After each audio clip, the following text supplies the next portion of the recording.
You know, as I talk about distracted driving, one of the most common questions that comes up is if cognitive distraction is such a big deal, and if talking to somebody on the phone is so dangerous, how's it any different than talking to a passenger? And it's a great question. It's one of the first things I thought of when I first started looking into this. But there actually are some significant differences.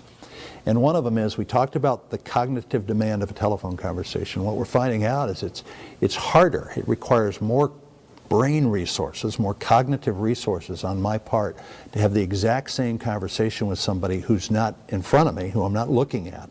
I can't see their response. I can't see if they're nodding or shaking their head. I can't see if they're about to say something to me. It's harder to do that with somebody on the phone who's not in my presence than it is somebody who is in my presence. So it just takes, there's more of a cognitive load. That's the one issue. The other issue is, and this is also key, is that the passenger is in the same driving environment with us.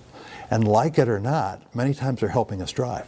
You know, I frequently ask people, when was the last time you sat in the front passenger seat of a vehicle and didn't pay attention to the drive? We all pay attention. We look. We know it's a dangerous environment.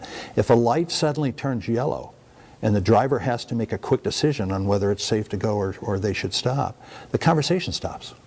You know, we might even have a spouse or somebody help us make that decision. So there's a huge difference between the passengers. Some studies have actually shown that one front seat passenger for an adult driver, not for a novice or teen driver, but for an adult driver, actually adds a protective effect. There's actually fewer crashes with one front seat passenger. So it's a great question, but when you understand the explanation, it's pretty obvious why that cell phone is so much more dangerous than having a passenger with you.